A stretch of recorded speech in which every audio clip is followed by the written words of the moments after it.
What happens when the government just gives up on helping you after a disaster? Kristi Noem says FEMA should be wiped out completely, and if that scares you, it should. You know, when President Trump first established this review council, the goal was very simple. It was to provide recommendations on how to streamline and to right-size the federal government, especially in its role in disaster management. Now, I was in Texas this weekend and was there dealing and working with the individuals who are experiencing this heartbreaking tragedy, and saw firsthand the devastated families, the reeling community, the leaders that are there on the ground responding. We certainly supported that immediately on search and recover efforts and partnered with the state and local governments to get Americans all of the resources that they need. Working together, state officials like NIMKID and the governor and his team, along with all the other agencies involved, have coordinated efforts that have rescued over 850 people. We now currently have an ongoing flooding situation going on in New Mexico as well, which we are in communication with the governor on and continuing to work there. And what President Trump has empowered us to do is to let these states and local emergency management officials run and make decisions that best respond to their communities, and we be a support that comes in and comes alongside them when they need us. Federal emergency management should be state and locally led rather than how it has operated for decades. It has been slow to respond. At the federal level, it's even been slower to get the resources to Americans in crisis, and that is why this entire agency needs to be eliminated as it exists today and remade into a responsive agency. We owe it to all the American people to deliver the most efficient and the most effective disaster response. In fact, some of how we've responded to Texas is exactly how President Trump imagined that this agency would operate, immediately making decisions, getting them resources and dollars that they need so that they can conduct the response that they need to do on the ground. This job, remaking this agency, is not nearly as simple as it should be because we're up against decades of gross mismanagement and negligence. The list of FEMA's failures is staggering. The scale of those failures is matched only by their longevity. FEMA has been disastrous at times, incompetent at times, and not just in the last few years, but for decades. There's times FEMA has performed very well and has responded and delivered the help that people needed. But we look back at instances like Hurricane Katrina, which happened 20 years ago, next month. There are still many open claims left over from that disaster that have gone unanswered. And meanwhile, in the last 2 years, or in the first 2 years, I guess, after Katrina, $2 billion had been paid out in fraudulent claims. Payments for Katrina recovery are still ongoing, with $400 million being spent in just 2021 alone. And then after the wildfires in Maui, residents voiced concerns that every FEMA employee that they spoke with had different answers. None of them had conversations that resulted in getting assistance that was helpful or any clarity in their situations. The situation in Lahaina was so bad that 1 in 6 survivors were forced to trade sexual favors, other favors for just basic supplies. At the same time, illegal aliens were staying in luxury hotels using FEMA dollars. The Roosevelt Hotel is the one you're probably the most familiar with in New York City. They got to stay there for free on the taxpayer dime through this FEMA agency. Most of those rooms cost over $300 a night. In 2024, when Hurricane Helene devastated the Southeast, FEMA's disaster relief fund was unable to provide the necessary relief because millions of dollars had been diverted to housing and transportation for illegal aliens. Now, FEMA was supposed to show up, and yet residents reported that they saw no FEMA personnel on the ground or applying for aid on their behalf. They instead had to rely on local volunteers.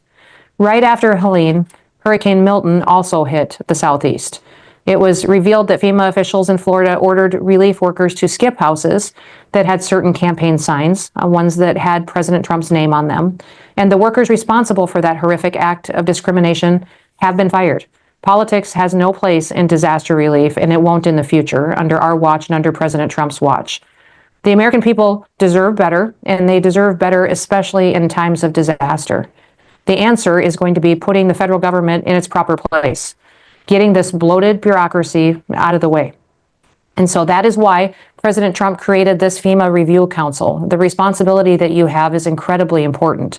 The future of disaster management has to be led by local communities and by states, with the federal government coming in a supporting role, empowering them, not hindering them and slowing them down with paperwork, bureaucracy, and lack of resources. State and local leaders know that their communities, they know what they need better than the government ever could. They know their exact needs and they know how best to prepare. People forget that the states are older than the Constitution and that they created the Constitution, that federalism matters and states' rights need to be respected. We need to focus more on helping, not hindering, and state and local authorities need to be empowered. We don't take charge of them. We give them the opportunity to lead the way. Now, a leader is someone who empowers others to do their job well and to be the best that they can be. The job of government is not to do everything for the people. It's to let people do things for themselves and empower them to make decisions and take personal responsibility for their lives, but to help them when a crisis happens. When I was a child, my dad always said to me, Kristi, we don't complain about things, we fix them. And I want all of you to have that attitude. We could sit here and complain about FEMA and the failures of the past, but we are charged with fixing it. For far too long, people complained about the incompetence of FEMA. President Trump is wanting all of us to sit down with clear heads, clear minds, and a good heart and be willing to fix this agency.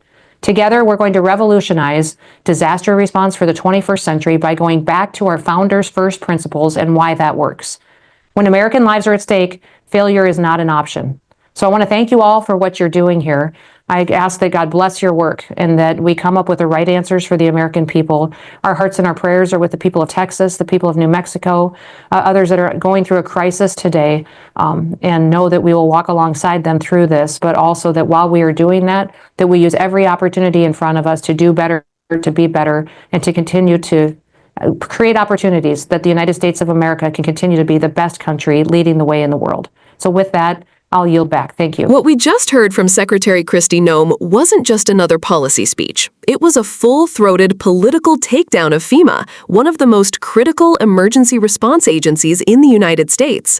In her words, FEMA as it exists today must be completely eliminated, accused of being bloated, mismanaged, politically biased, and even complicit in fraud, discrimination, and negligence during disasters like Hurricane Katrina, the Maui wildfires, and most recently, Hurricane Helen. Now, let's be clear, FEMA does have a long and often troubled history. It's been criticized after nearly every major disaster for slow response times, red tape, and poor communication. From Katrina to Puerto Rico, from the pandemic to wildfires, it's faced scathing reviews from both Democrats and Republicans alike. But what Noem is doing here isn't just criticism, it's demolition. She's painting FEMA as not just broken, but corrupted to the core. She even claims relief workers skipped homes with Trump signs. She says illegal immigrants stayed in luxury hotels while American citizens were left waiting in the cold. That's not just bureaucratic failure. That's an accusation of ideological warfare being waged through disaster relief. And all of this ties into a larger strategy from Trump and his allies: reshape the federal government into something unrecognizable, strip down agencies, slash oversight, and consolidate power into politically loyal hands, all under the banner of efficiency and freedom. What's missing in this vision is what happens in the real world when FEMA is gutted. Climate disasters aren't going away. In fact, they're getting more frequent, more extreme, and more deadly. If FEMA is wiped out without a fully functioning replacement, it's the poorest and most vulnerable Americans who will suffer first. We also have to ask, is this about improving disaster response or punishing an institution Trump world sees as politically disloyal? Noem calls for local and state control, which sounds empowering, until you realize that many local governments are overwhelmed or underfunded. FEMA exists because some disasters are just too big, too fast, and too complex for a single state to handle alone. Disasters don't care who you voted for. They don't wait for a governor's permission. They don't negotiate with ideology. That's why we built a national system in the first place. But now, that national safety net is being pulled apart, thread by thread, in the name of streamlining and states' rights. And unless people speak up, the next crisis could hit a country with no coordinated federal response at all. We're not saying FEMA's perfect. We are saying the solution shouldn't be burning it to the ground.